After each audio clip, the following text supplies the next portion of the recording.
Halo, assalamualaikum warahmatullahi wabarakatuh. Selamat datang kembali di Haryana Official. Bapak semuanya, gimana kabarnya ini hari? Semoga bapak semuanya sehat selalu di perantauan, amin. Semoga bapak semuanya terhindar dari mara bahaya. Semoga dipermudah segala urusan nih sama nih mbak, amin ya robbal alamin. Tak doakan muga-muga sampean sukses selalu di perantauan, duit iso terkumpul, dan muga-muga sampean iso bertemu sama keluarga tanpa kekurangan apapun, tanpa halangan apapun ya Mbak. Amin ya robbal alamin.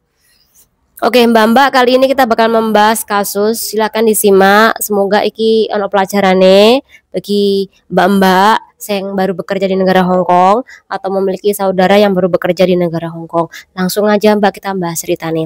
Nah, iki gini Mbak. Ada cerita yang dimana Mbak EN iki pertama kali kerja di negara Hong Kong. Dia iki lumayan sengsara Mbak. Salah satunya Mbak iki gajinya dia kui sering dipotong. Jadi harusnya gajinya dia iki 4.900 berapa Mbak? 909 pokoknya 4.000-an lah. Mbak iki sering mengalami pemotongan, bahkan pernah sampai sisa 3.700 3.900-an Mbak. Itu karena dipotong oleh majikane. Ya sekilo Mbak, perkara gampang, perkara kecil lah. Contoh Mbak iki ngerusakne gelas, kemudian ngerusakne piring, kemudian menghilangkan mainan anak iki semuanya dipotong Mbak oleh majikane. Jadi setiap bulan Mbak iki selalu aja gajinya kuwi tidak sesuai dengan standar kontrak kerja negara Hong Kong. Jadi gajine kuwi malah gaji berpayment pertama.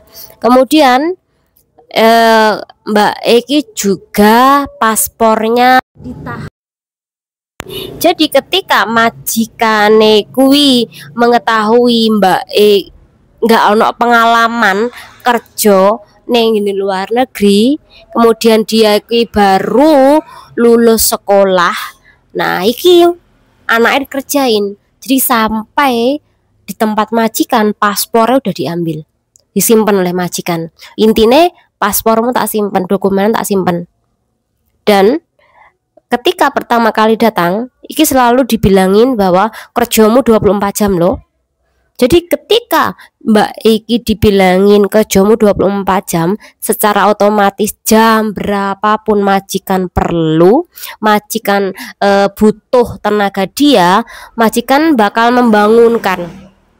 Dan Mbak Iki yang belum pernah ada pengalaman dan tidak mengetahui bagaimana undang-undang ketenagakerjaan di negara Hong Kong.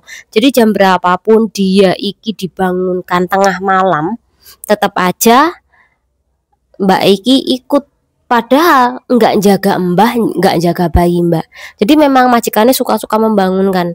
Mungkin majikannya kuwi yo selah wong sing nggak mampu, wong pelit, dan koyo ngambil PRT kuwi lek enggak di Pulau Soro kuwi rugi. Jadi jam berapapun Mbak Eki bakal dibangunkan karena nggak mau rugi tadi Mbak. Ini hal yang dialami oleh si Mbak N ini. Kemudian Mbak N ini juga sering-sering mengalami yang namanya kelecehan. Contoh Mbak Eki sering sekali dikata-katain fisiknya dia. Kemudian Mbak Eki juga sering dituil-tuil sama majikane laki-laki, walaupun tidak fatal, tapi tuil-tuil Mbok masih cuman bokong, Mbok masih cuman tuil-tuil bagian ini. Dan kemudian fisiknya Mbak Eki dibahas, dikata-katakan, ini menurut aku sudah mengarah ke pelecehan secara verbal, dan gue gak boleh Mbak di negara Hong Kong. Jadi Mbak Eki juga sering mengalami seperti itu. Ternyata tidak hanya majikan laki-laki tapi juga majikan perempuan nih Mbak. Dan kemudian Mbak Eki juga mendapatkan makanan yang tidak layak tadi.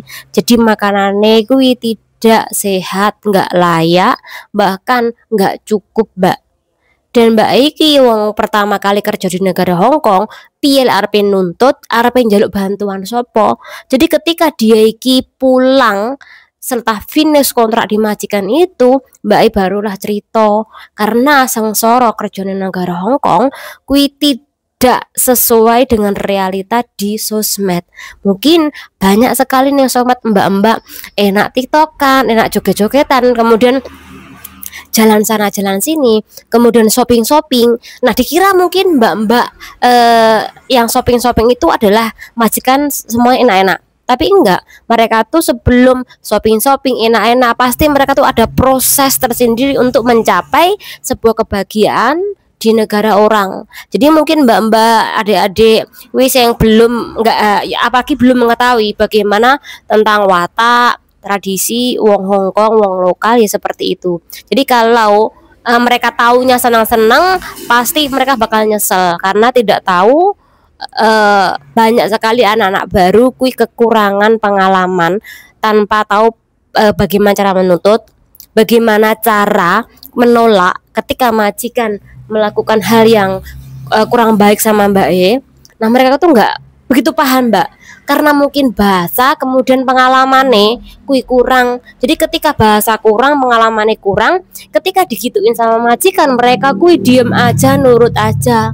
Bahkan ketika kesehatan mereka terganggu, mereka juga diem aja. Pokoknya yang penting finish. Nah, ketika finish 2 tahun kerja di situ babak belur, fisiknya dihajar, mentalnya juga dihajar.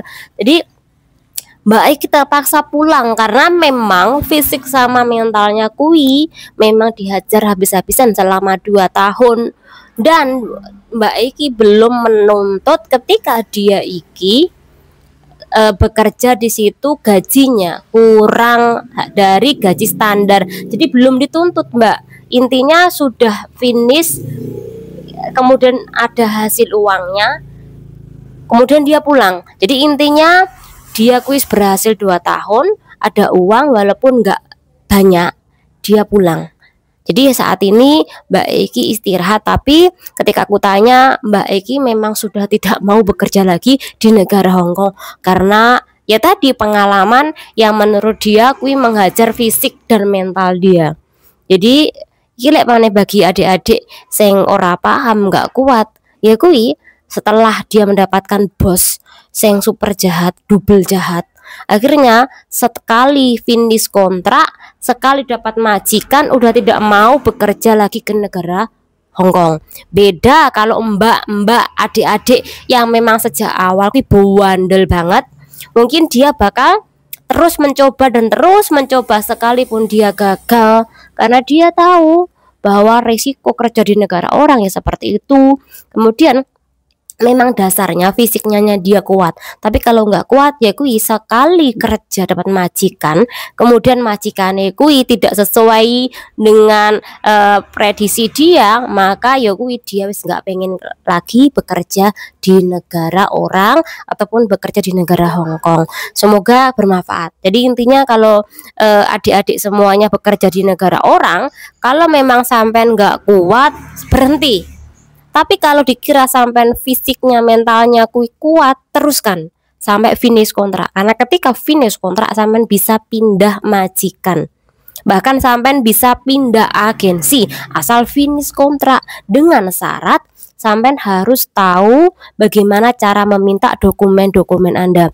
Jadi itu kenapa ketika dokumen sampai ditahan, maka penting sekali sampean kui minta fotokopian ataupun fotokopian kontrak kerja.